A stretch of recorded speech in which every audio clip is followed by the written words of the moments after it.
Olá pessoal, bom dia, boa tarde, boa noite a todos. Bom, a decisão que eu separei para falar com os senhores nesse vídeo versa sobre a decretação de uma prisão civil em face do devedor de alimentos em razão do não pagamento de alimentos in natura convencionado a favor da menor. Eu vou depois explicar melhor as nuances desse caso, em que, em resumo, decretou-se a ilegalidade da prisão. Mas deixa eu primeiro apresentar o julgado. Trata-se do RHC 172742 do Rio Grande do Sul, um julgado da terceira turma, recurso em habeas corpus 172.742. Como de costume, na descrição desse vídeo eu vou colocar a referência completa do julgado, mas ele está em segredo de justiça, né? Então a ementa dele não foi naturalmente, o acordo não foi disponibilizado, de modo que eu não vou poder seguir nossa rotina aqui de disponibilizar a ementa para os senhores. Não obstante, eu vou disponibilizar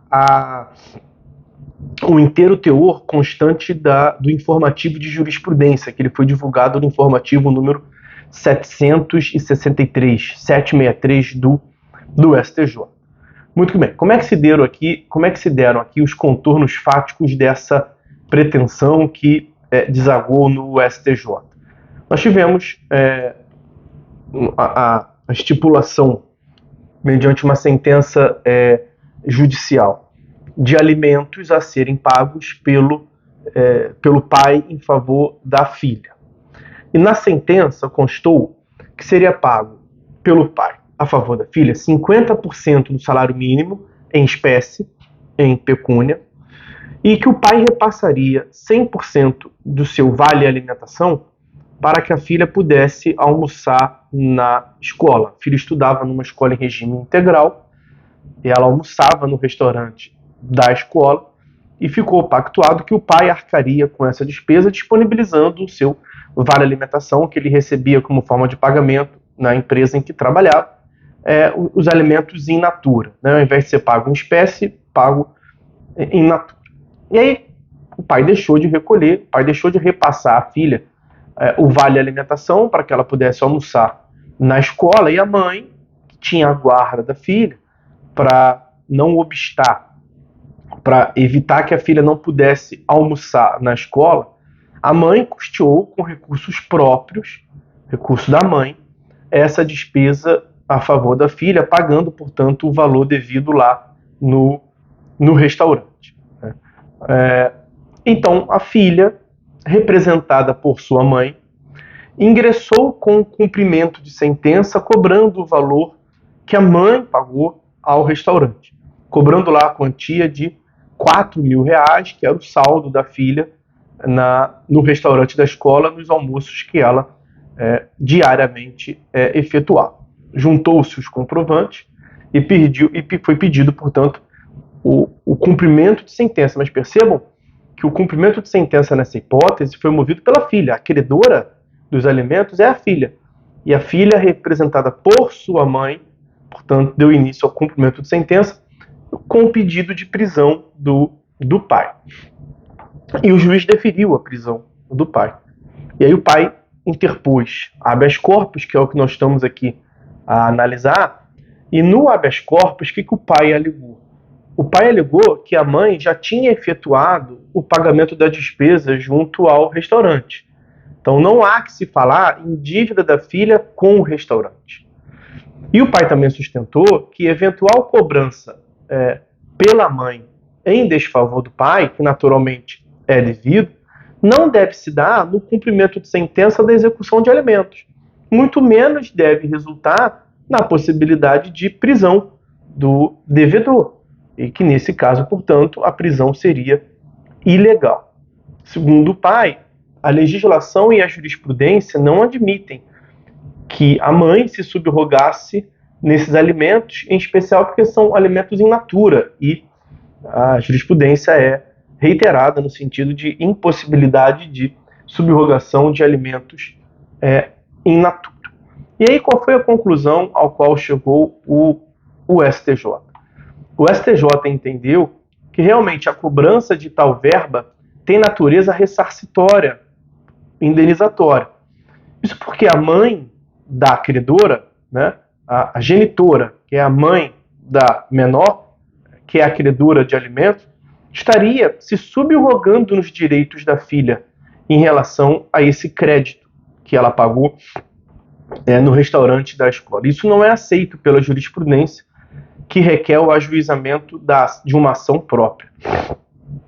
Consta do julgado a referência ao RESP 1658-165. Vou também procurar colocar aqui na descrição do vídeo.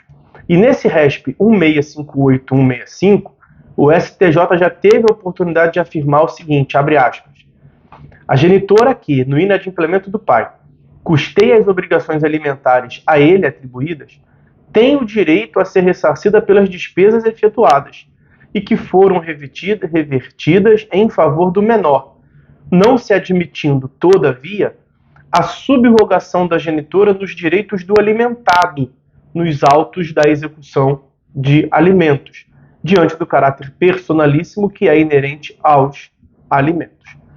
Então vejam, o Código Civil disciplina em capítulo próprio o pagamento mediante subrogação, a partir do artigo 346. E no artigo 346, trata-se de algumas hipóteses, entre as quais não se insere essa de subrogação em alimentos, muito menos em alimentos in natura. O 346 do Código Civil prevê a subrogação opera-se de pleno direito em favor do credor que paga a dívida do devedor comum. O restaurante não é devedor comum do pai. Do adquirente de imóvel hipotecado, também não é hipótese. E de terceiro interessado que paga a dívida pela qual era ou podia ser obrigado no todo ou em parte. A rigor, a mãe não poderia ser obrigada no todo ou em parte, já que aquela era a obrigação do pai. Então, quer dizer, a genitora, mesmo na condição de representante legal da menor, já que possui a guarda, ela não pode se subrogar nos direitos da menor, que é a credora de alimentos. Isso porque alimentos é um direito pessoal e intransferível. Então é evidente que a mãe tem direito a se ressarcir desse débito, desse pagamento que fez por uma obrigação que era do pai. Mas isso não justifica, em primeiro lugar, a sua subrogação no direito da alimentante, da menor, da alimentada. E, em segundo lugar, não permite, menos ainda, a execução desse crédito por meio de cumprimento de sentença de alimentos que possibilita a prisão. Então, o que a mãe deve fazer? A mãe deve propor uma ação autônoma de cobrança para ressarcimento desse valor que adiantou, que desembolsou em favor da filha, sendo uma responsabilidade constante do título judicial, uma responsabilidade do pai. Não há que se falar, portanto, em subrogação legal nessa hipótese, porque não se amolda aos casos do artigo 346. Então, qual foi a conclusão a qual chegou o STJ nessa hipótese? Conclusão.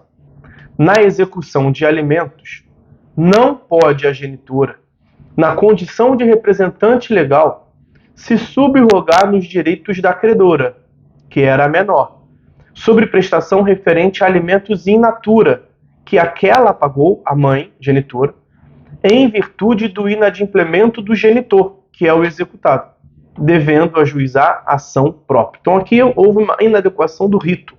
Não é dizer que ela não tem direito, mas o rito escolhido foi inadequado. Reconheceu-se, portanto, a ilegalidade da prisão nessa hipótese. Ok?